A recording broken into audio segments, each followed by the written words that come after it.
I never meant to love her. That was the first mistake. The late winter sun was setting over the parking lot when I saw her, a tiny ball of fur determinedly wobbling toward me. I remember thinking, no, please don't. I already have a dog. My life is organized, planned. I don't need complications.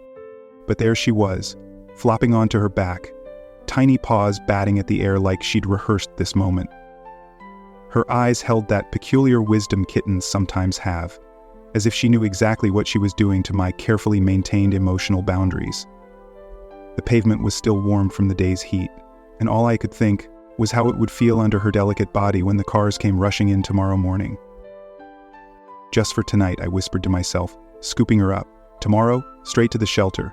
Don't even think about naming her. That night, something extraordinary happened. Wavis, my dog, met her. I expected the usual chaos that comes with introducing a dog to a cat. Instead, this unnamed kitten took one look at him and decided he was her mother.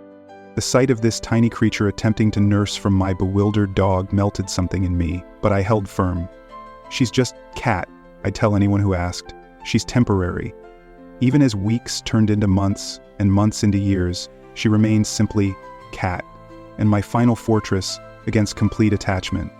Wavis and Cat developed their own language. She appointed herself his guardian, patrolling windows, demanding with insistent meows that he come inside when he lingered in the yard. Their bond defied my attempts at emotional distance, weaving itself into the rhythm of our daily lives. Then Wavis left us.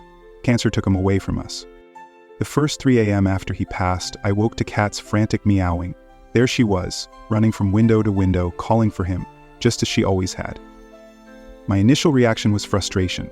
Please, not now. I can barely handle my own grief. But as I watched her continue her ritual night after night, something shifted in my understanding. She wasn't just acting out of habit, she was mourning him in the only way she knew how. While I processed my grief through tears and memories, she processed hers through this nightly vigil, maintaining her role as his guardian, even across the veil of existence. Now, when the clock strikes 3 and her meows echo through the house, I no longer try to quiet her. Instead, I whisper, "Yes, I miss him too." Sometimes I imagine him as out there, just beyond the window, wagging his tail at our shared remembrance. In those moments, I realize that grief itself is a form of love that transcends species, names, and all our careful plans to keep our hearts protected. She never did make it to that shelter. I never did name her properly. She's still just Cat. But perhaps that simplicity holds its own profound truth. Some bonds don't need elaborate names to be real. They just need to be honored, even at 3 a.m., when the world is quiet enough to hear the echo of a love that refuses to be temporary.